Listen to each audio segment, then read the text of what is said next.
Sehat bang. Alhamdulillah. Lu kan anak manajemen nih bang. Iya. Gue mau nanya sih bang, mengapa sih kita perlu analisis kondisi pasar gitu sebelum membuat rencana periklanan? Mengapa kita harus menganalisis pasar sebelum membuat periklanan? Iya. Kita harus menganalisis pasar itu karena kita itu menentukan konsumen mana yang mau kita targetkan untuk menjual produk kita. Oke. Mulai dari aspek sosial, budaya, dan politik. Sosial itu kita harus dari kelas dalam masyarakat itu, kelas ekonominya dan sebagainya. Terus dari kalau budaya itu norma-norma yang ada itu Jul. Iya. Kalau politik ya politik gitu lah. Kalau contohnya tuh kayak gimana sih bang? Contohnya itu misalnya kita ada di bulan-bulan Ramadan gitu kan, mau hari raya, jadi kita itu momen-momen kebersamaan gitu. Oke. Kebersamaan, habis itu kekeluargaan.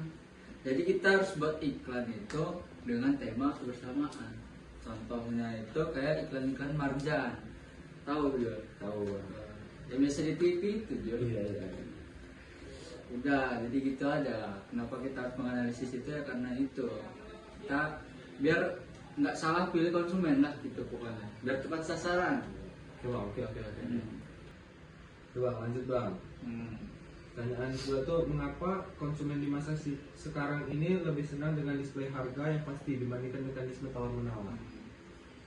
Berarti display harga yang pasti itu kayak yang display di Alfamart, Indomaret Yang itu ada ya? label-labelnya gitu, Pak. Oh iya. Kenapa ini sekarang? Ya karena menurut gua ya, Jul, zaman sekarang ini orang-orang lebih suka yang praktis, nggak mau ribet gitu, Jul. Jadi kalau udah tertera harga itu berarti kita udah tahu kemarin uangnya berapa gitu kan. Misalnya 10.000 ya langsung 10.000 gitu kan. Nggak perlu kita tuh nawar-nawar lagi gitu. Nawar-nawar itu kadang tuh orang-orang tuh males ngomong sebenarnya. Ada yang jenis orang introvert juga kan. Iya sih. Gitu juga. Ya itulah. Gimana? Udah. Jadi gitu bang. Oh. Oke.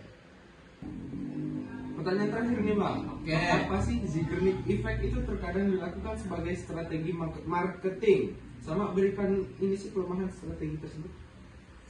Zeigarnik Effect. Ya. Zeigarnik Effect itu adalah kecenderungan psikologis orang untuk lebih mengingat tugas yang belum selesai dibanding tugas yang sudah selesai. Itu betul, itu untuk mendorong engagement. Itu tuh biar orang itu lebih mencari tahu produk kita itu gimana sih gitu, depan itu gimana sih gitu. Contohnya itu kayak apa? Contohnya itu kayak ini loh, kalau biasanya itu sebelum peluncuran iPhone yang terbaru itu biasanya kelihatan tuh fitur-fitur ya bocoran-bocoran fitur kayak Dynamic Island tuh yang data situ lah. Terus ya gitulah pokoknya. Trailer gitu bang. Oh iya, buat penasaran lah intinya mah Jul. Terus kalau kayak Kelemahannya itu ya ini sih, misalnya trailer itu kapan ya kan, diumuminnya kapan, nanti pas muncul produk itu kapan, jadi orang tuh bisa lupa gitu Jul. Lupa kalau ada produk ini gitu Jul. Jadi ya itulah Zeigarnik Effect itu. Oke. Ya udah sih, cuma itu aja sih bang. Udah 3 doang. Iya. Oh. Makasih bang. Oke. Dadah. Dadah, guys. Dadah. Ah, jadi